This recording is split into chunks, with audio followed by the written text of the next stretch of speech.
شروع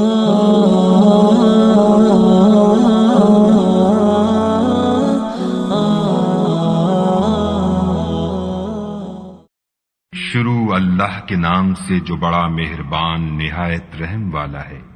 جو چیز آسمانوں میں ہے اور جو چیز زمین میں ہے سب خدا کی تسبیح کرتی ہے، جو بادشاہ حقیقی، پاک ذات، زبردست حکمت والا ہے۔ وہی تو ہے جس نے ان پڑھوں میں انہی میں سے محمد صلی اللہ علیہ وآلہ وسلم کو پیغمبر بنا کر بھیجا، جو ان کے سامنے اس کی آیتیں پڑھتے اور ان کو پاک کرتے اور خدا کی کتاب اور دانائی سکھاتے ہیں، اور اس سے پہلے تو یہ لوگ صریح گمراہی میں تھے۔ اور ان میں سے اور لوگوں کی طرف بھی ان کو بھیجا ہے جو ابھی ان مسلمانوں سے نہیں ملے، اور وہ غالب حکمت والا ہے۔ یہ خدا کا فضل ہے، جسے چاہتا ہے عطا کرتا ہے، اور خدا بڑے فضل کا مالک ہے۔ جن لوگوں کے سر پر تورات لدوائی گئی پھر انہوں نے اس کے بارے تعمیل کو نہ اٹھایا، ان کی مثال گدھے کسی ہے جس پر بڑی بڑی کتابیں لدی ہوں۔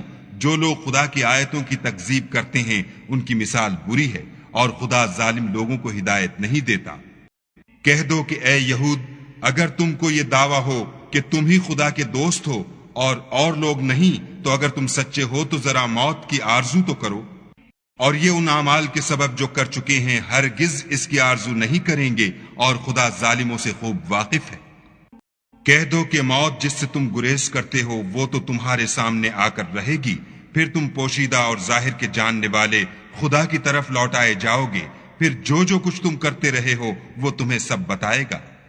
مومنو، جب جمعے کے دن نماز کے لیے اذان دی جائے تو خدا کی یاد یعنی نماز کے لیے جلدی کرو، اور خرید و فروخت ترک کر دو اگر سمجھو تو یہ تمہارے حق میں بہتر ہے۔ پھر جب نماز ہو چکے تو اپنی اپنی راہ لو اور خدا کا فضل تلاش کرو، اور خدا کو بہت بہت یاد کرتے رہو تاکہ نجات پاؤ۔